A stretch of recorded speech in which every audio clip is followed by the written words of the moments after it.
It's important to recharge, but when you go on vacation, please don't hide the key under the mat. That's safe-ish. We know safe-ish home security hacks don't actually work. We just use them because they're easy.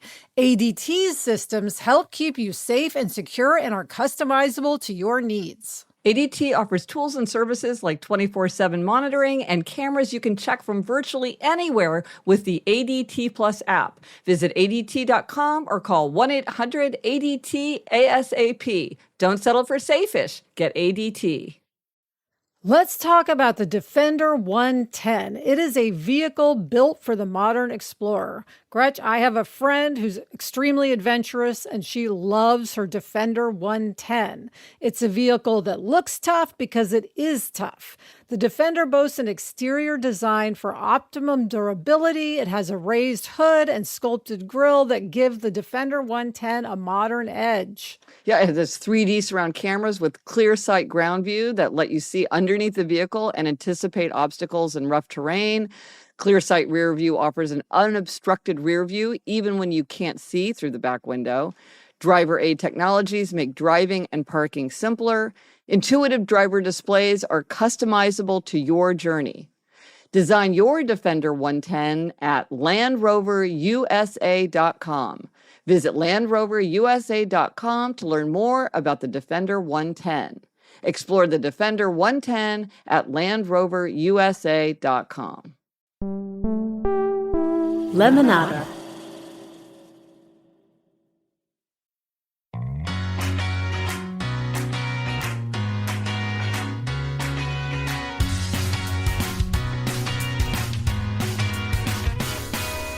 Hello, we're here for More Happier, a podcast where we get happier. It's the weekend. It's a looser vibe. And Elizabeth, now that summer is winding down, you've been telling me that you're having a hard time shifting gears. I am. It's like I know it's time to get back into my routine, which comes with the school year, but part of me just does not want to. I love summer. I always drag my feet when it's time to settle back in. But I know I do better when I stick to my habits, but even thinking about restarting them feels overwhelming, as I say every year. Well, I mean, this is what so many people say every year. We know the habits we want to start back up after the summer, but, it's hard and nothing is sticking. So this seemed like the perfect time to revisit our episode 360. It is a back to the basics episode. The 7 core strategies that come up again and again if we're trying to make a habit stick. A well-timed intervention for me, Gretch. Yes. So if you're feeling the same resistance as Elizabeth, these habit strategies may give you a way forward, especially now. I can use all the help I can get. Let's listen. Well, habits are the invisible architecture of everyday life. Research shows that about 40% of our lives is shaped by habits. So the habits make a big difference if we're trying to be happier, healthier, more productive, more creative. And we have to think about what works for us. And so we're going to talk about several ideas today, because just because something works for me, Gretchen, doesn't mean that it works for you, Elizabeth, and vice versa. Yeah, like someone who's a night person trying to wake up with morning people, it's like they're trying to do something that's not right for them. Yes. And I realize that, like, Adam is a night person, not a morning person. And I never am like, why don't you go to bed? Because I'm like, he's a night person. He's a night person. So there is no magic one-size-fits-all solution, and you're far more likely to succeed when you do it in the way that's right for you. And so in Better Than Before, my book about habit change, I outline all 21 of the strategies we can use, and they're all powerful. They're all effective. And it's good that there's so many, because that means we can pick and choose. Some work at some times, but not all the time. And some work for some people, but not other people. So you have to figure out what's right for you. Yeah, I always say now when people ask me, like, what's the best way or what's the right way? I say, what's the best way to cook an egg? And they're like, well, it depends. It depends on how you like your eggs. Or maybe you don't even like eggs. So you have to choose. Yes. Of course, Gretch, we all wish there was one magic solution, but there just isn't. Right. Okay, but Gretchen, there are definitely some that are more popular, more universal. So those are the ones we want to present. Yes. So where should we start? Right. So if you want a list of all 21, I'll post a link if you want just like a catalog. Or, of course, you can read Better Than Before because I go into all 21 at great depth. But today we're going to do the starter pack. We're going to do the 7 that are the most universal and the ones that are the most popular. And we're going to start with one that I think people often skip because they're eager to just get going. They see somebody else having great success. They read about something and they're like, oh, I'm going to try it. But the most important thing is self-knowledge and knowing like what works for you, what's worked in the past, what kind of person are you? And this is where the 4 tendencies framework comes in. Yes, Gretchen. The 4 tendencies came out of your work about habits. You realize people have these different tendencies. I'm an obliger, which is the biggest category. And if people don't know their tendency, obviously they should take the quiz. Yeah. Go to GretchenRubin.com/4 tendencies, FOUR tendencies, and you can take the quiz and it will tell you whether you're an upholder, a questioner, an obliger, or rebel. And and without getting into all of the, like how you know in the test, what is really important about knowing your tendency is that your tendency really will shape what works for you and what doesn't work for you. And so, for instance, if somebody keeps saying to you, well, why don't you just make a to-do list? Write down everything that you need to get done in a day and just cross things off. And you think to yourself, well, the minute I make a to-do list, I want to not do anything on that list. It's like, oh, that's a rebel thing. A lot of rebels feel that way, and they have other strategies to get things done, but the to-do list is a tool that often doesn't work for them. Or like you said, accountability. Obligers have to have outer accountability. They can't think about self-care or priorities or keeping their promises to themselves. They need outer accountability. And it's like, once you realize that's what you need, a lot of times that means that people can stop experimenting with things that will leave them frustrated and discouraged because it doesn't work. They can really focus their energies on the kind of strategies that are more likely to work for them, because there's nothing worse than somebody like my husband just gets up and goes for a 5-mile run every day before breakfast. Why can't I? It's like, the fact that somebody else can do that doesn't really give you any insight into whether that's going to be something that works for you. So that's what the 4 tendency goes to. And it's not a moral thing. No, all the tendencies have strengths and weaknesses. All of them include people who are wildly successful and people who are less successful. And no one's happier, healthier, more productive, more creative. It's just about knowing yourself and setting up a situation in the way that works for you. And it just turns out that the 4 tendencies is something that it has a huge consequences for the kind of things that are going to work for you. So the first strategy that we would suggest in the starter pack is the strategy of the 4 tendencies. And that is a strategy that goes to self-knowledge. But another strategy, the second strategy, also goes to self-knowledge. So here we're not even working on a habit yet. We're just thinking about how to work on a habit. So these are good ones to have under your belt. They take reflection, but not action, which maybe is kind of nice. So this is the strategy of distinctions. And so you mentioned a distinction earlier, Elizabeth, when you said, well, Adam is a night person. So I'm not going to expect him to get up and do something first thing in the morning, because that doesn't work for night people. So that's a very obvious distinction, morning people and night people. This is something that is largely genetically determined and a function of age. It is not the case that if everybody went to bed on time, everybody could get up early and be highly efficient and effective. Night people, that's a real thing.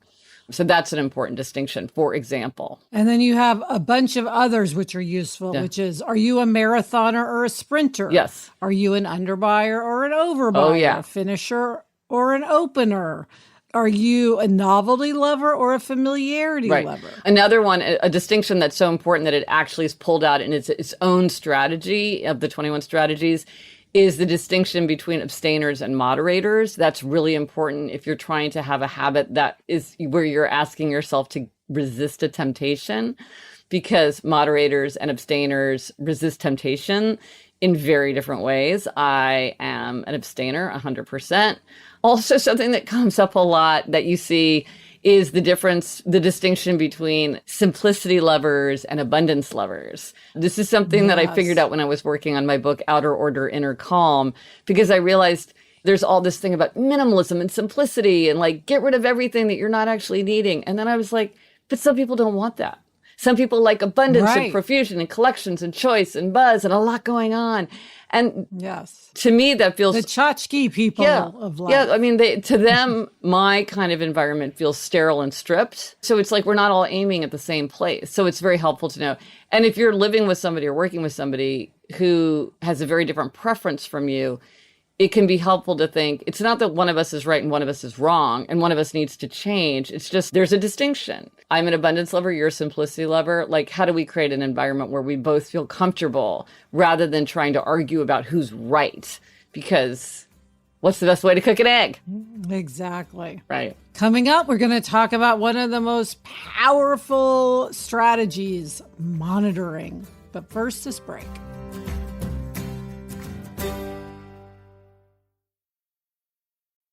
For every move, for every mood, for every you, express your true self with JLab.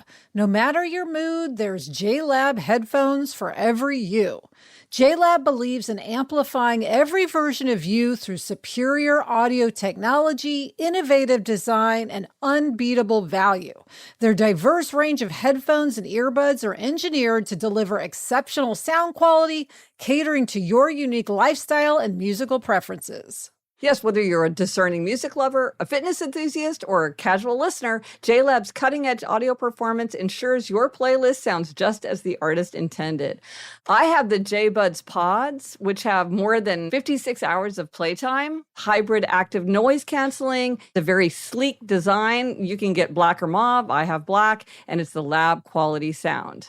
Look for the blue box at retailers everywhere or shop jlab.com and use code HAPPIER for 15% off your order today.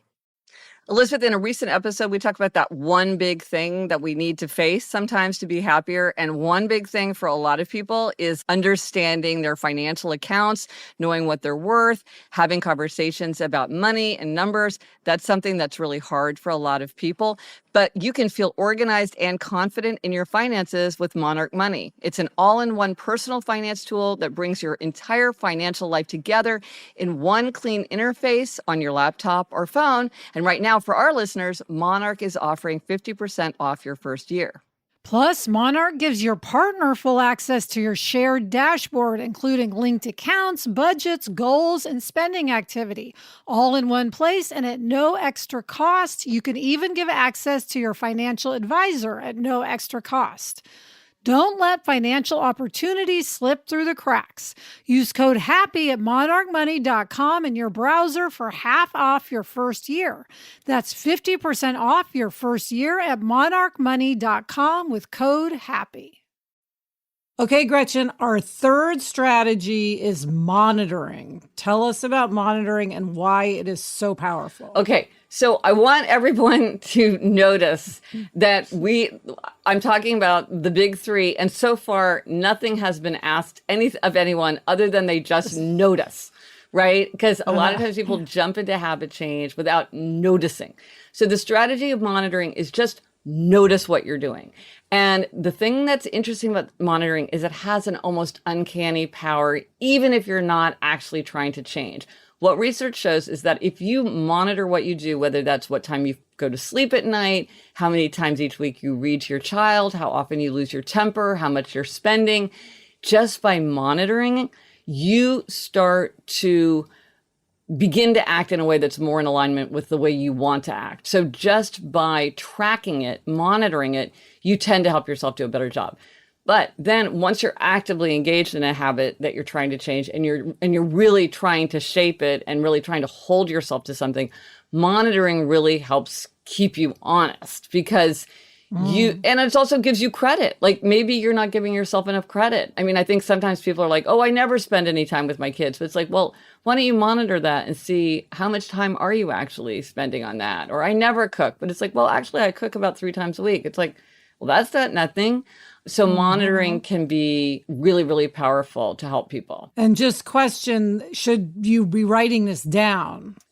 not just noticing it? Like if you write it down, it's probably more impactful. Absolutely. No, I think you really need to write it down to monitor it, because maybe it's helpful day to day to think, well, did I do it or did I not do it? But I think for most people, it's like seeing the pattern over time for a number of reasons. One is if you write it down and you're monitoring it, that's going to push you to have a resolution that's concrete and specific, because you don't want something like, I want to eat more healthfully, because what does that mean? You want like to turn that into actual resolutions that you can monitor. Like, I want to cook 3 times a week. I want to I want to never eat fast food. I want to, have ice cream Saturday. That's what Jamie has. He never eats dessert except on Saturday. And so it's like, it's ice cream Saturday. And I can report, he goes all the way on Saturday. He doesn't hold back. He goes hard on Saturday. It's like, but only on Saturday. So, you can monitor that. Also, you can start to see patterns, and questioners out there, that's probably something that is particularly interesting to you, which is like, oh, I'm really doing a much better job during the week and I'm struggling on the weekend, or I'm doing a much better job when we were out of town, I had no trouble doing this, but when I'm at home, it's harder. Like, you start to see patterns, you start to begin to get insights that then you can maybe start tweaking your habit so that you do a better job of maintaining it. And then also for many people, I have a Don't Break the Chain journal, a tracker that I created, and I'll put a link to that in the show notes if anybody wants to take a look at it. For a lot of people, trying to keep up a streak is really powerful. Like, once they get that streak going, they really want to keep it going. And Don't Break the Chain is one way of doing the strategy of monitoring, because you're really trying to do it day to day to day. And I think that's really, really powerful. Yeah, I know a lot of people want their meditation streak. Oh, yeah. Your rest streak, like anything. Oh, absolutely. Keep up your streak. Yeah. In fact, I think that's exactly what we're thinking that people will do. So they're going to try to do it every day, or most days at least. Yeah. Okay, Gretch, what is the 4th strategy? Well, very fittingly, the 4th strategy that we're going to talk about is divided in 4 parts, which is the strategy of foundation. And again, we're talking about everything that's setting you up to start strong. The strategy of foundation is a strategy that harnesses the observation that certain habits go right to the core of our ability to maintain self-control and to keep our good habits. So if you're going to start anywhere, you want to start with the foundation, because a strong foundation is going to make it easier to do all the other things that you want to do.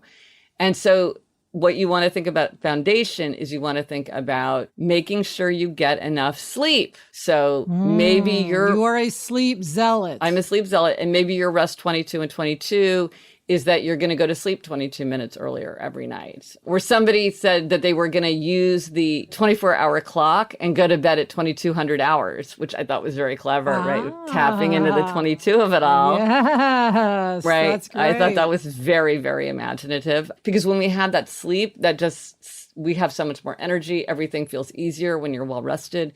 Along the same lines, exercise, that was walk 20 and 20, because exercise, and you don't need to be training for the marathon, exercise, it works in both directions. It both gives us more energy, but it also helps us sleep.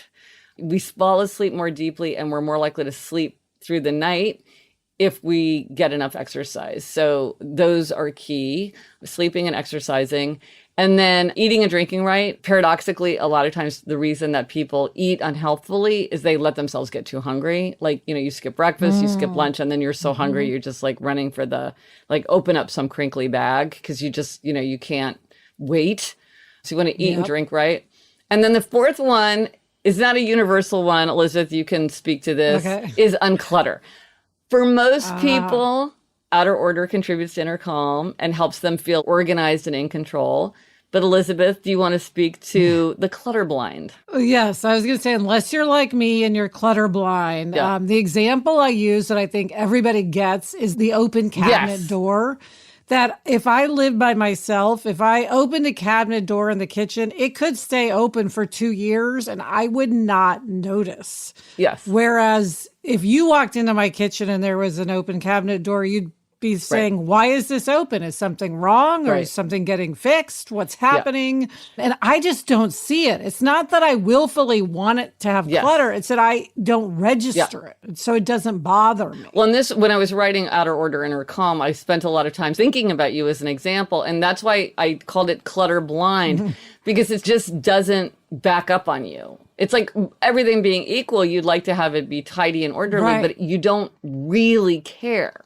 You don't see it. So creating outer order is valuable if it's something that makes you feel more in control of your environment, more in control of yourself, more peaceful, more energized, more focused. But if it doesn't matter to you, then skip that one because it is just a preference. Yes. And Gretchen, I love when you say about foundation, just treat yourself like a toddler. To the eating and the sleeping and the moving, just treat yourself like or treat yourself like a puppy. Probably it's like good. You don't let Nacho get hungry. You don't let Nacho get overtired. Yes. You make sure that Nacho gets lots of playtime. You've been talking about that a lot. He needs his exercise if he's going to feel good. Yeah. So that's the strategy of foundation. Okay. And what's the fifth strategy? Okay. Well, Elizabeth, I did kind of cheat here because I decided there's the strategy of convenience and the strategy of inconvenience in my 21 strategies, but I decided we'll just combine them. So, so convenience and inconvenience, very simple. Fair.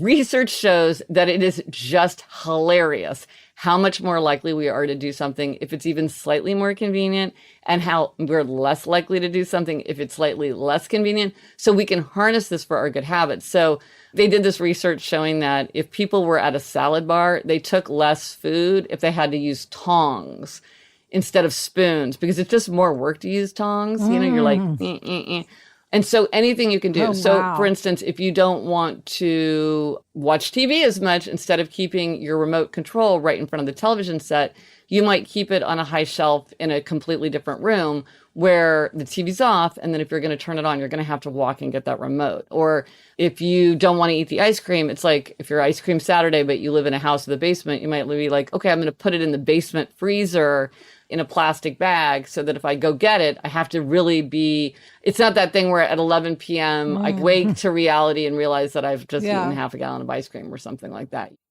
Yeah, I mean, Gretchen, to this point, a friend of mine moved her Peloton from her bedroom to a room down the hall. And she said now she's never using her Peloton. I mean, even though the whole thing of a Peloton is exercise, you'd think it wouldn't matter that you had to walk an extra 20 steps. Yeah. But it's impacting her. So she needs to move it back to her bedroom. Perfect example. That little bit of extra inconvenience is actually derailing a whole habit, even though it seems like, what difference can it make? This is the reason many people sleep in their exercise clothes. I had a friend in college who slept in his crew clothes every night. Look, it's just that much more convenient. Yes. Okay, Gretch, coming up, we're going to talk about one of my favorite strategies, pairing. But first, this break.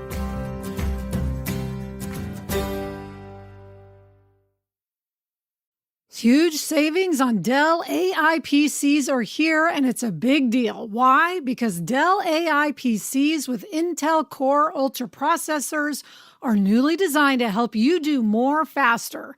It's pretty amazing what they can do in a day's work. They can generate code, edit images, multitask without lag, draft emails, summarize documents, create live translations. They can even extend your battery life so you never have to worry about forgetting your charger.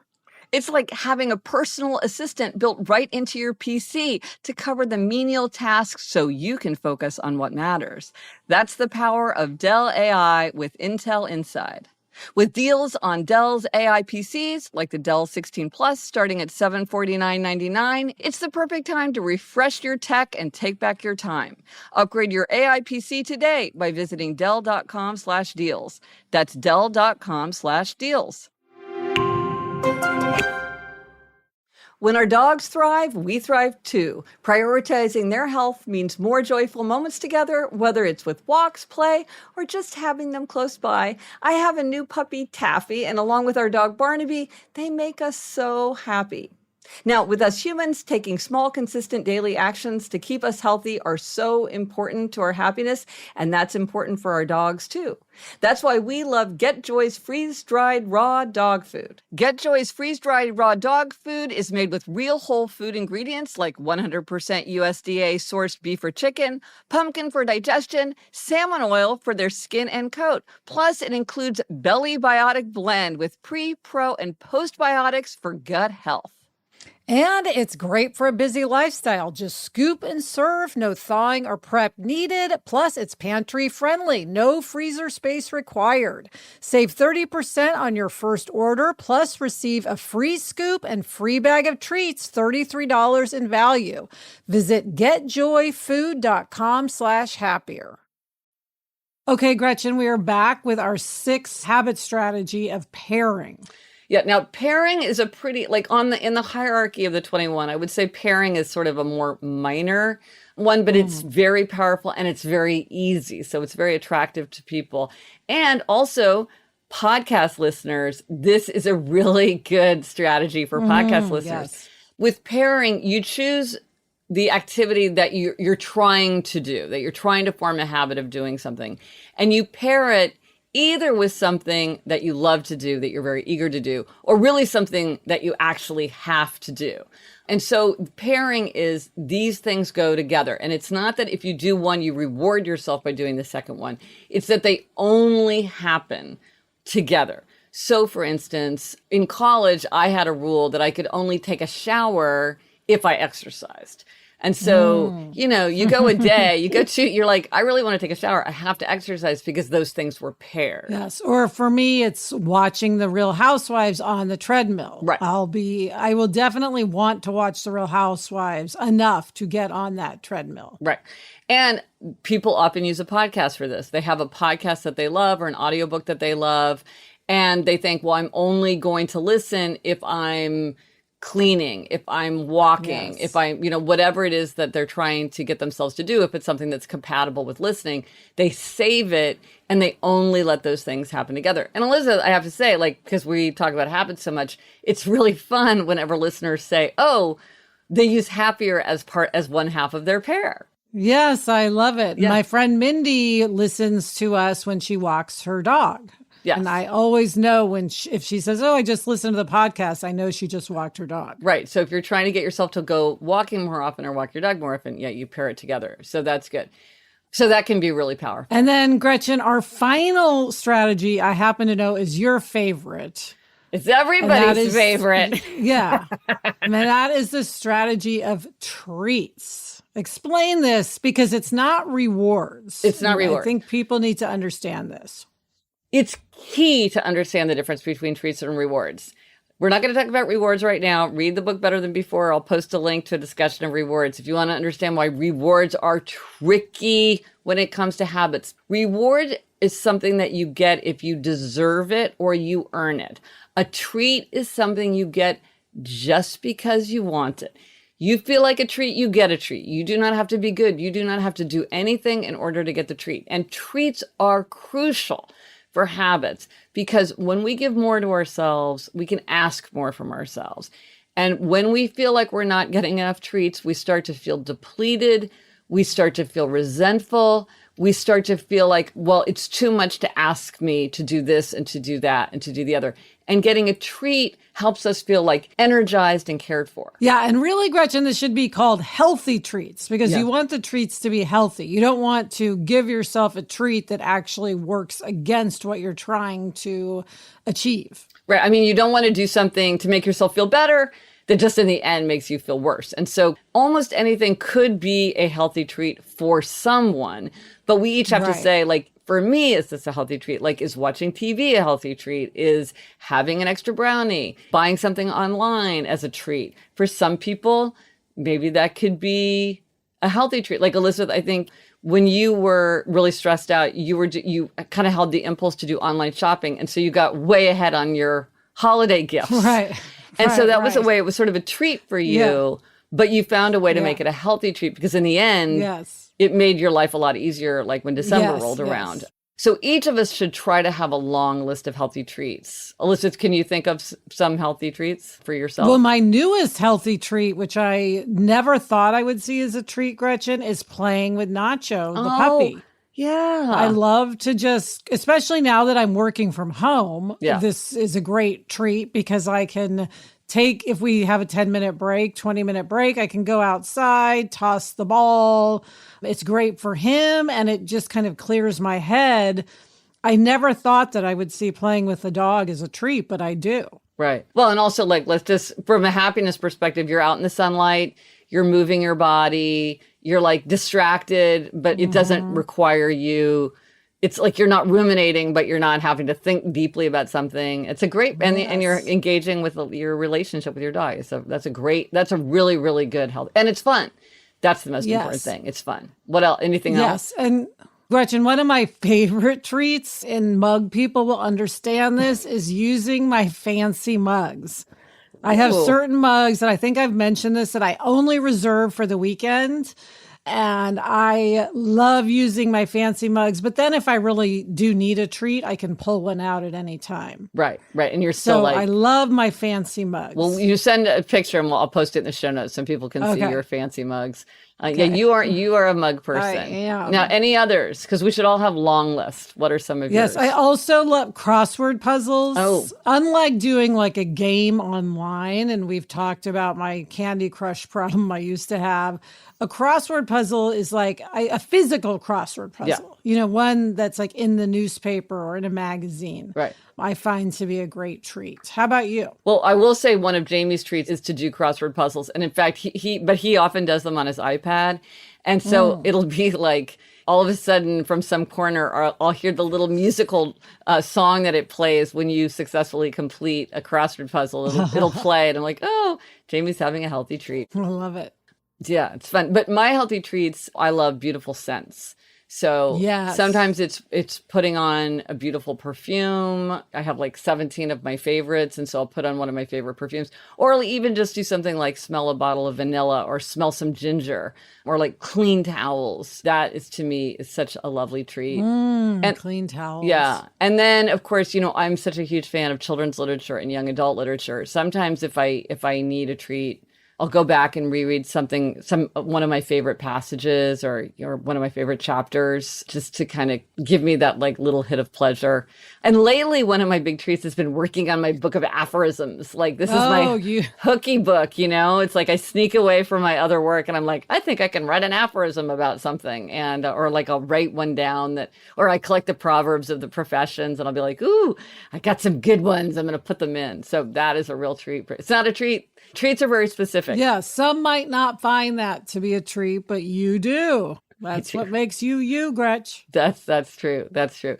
So, listen, what of the 21 strategies, what do you think are your favorite strategies? My favorite are definitely accountability, because I am an obliger and accountability is just very necessary for me. Yeah. And then pairing. I love pairing. Yeah. I find it to be like uplifting as opposed to oppressive. Right. Well, and the treadmill desk, it's funny, now that we're doing More Happier, we have our segment about happiness lessons from the Real Housewives. So I feel like you have the accountability to our audience that you need to be gleaning these lessons. Exactly. You got to keep yourself immersed in the world of the Real Housewives. That's right. How about you? What are your favorites? Well, I know your favorite is treats. I love treats. I love treats. I also love the Four Tendencies because that's my creation. And so I just am endlessly fascinated with anything like that taps into the Four Tendencies or illuminates the Four Tendencies.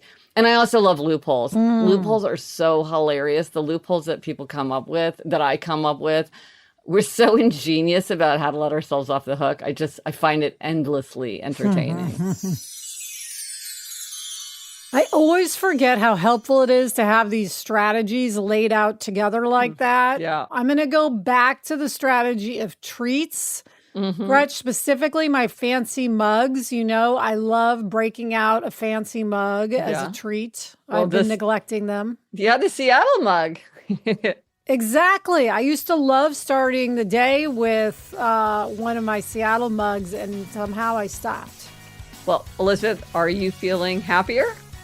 I am happier. Thank you to Chuck and everyone at Lemonada. If you want to hear this show and others ad-free, remember to subscribe at lemonadapremium.com.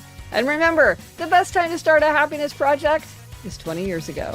The second best time is now.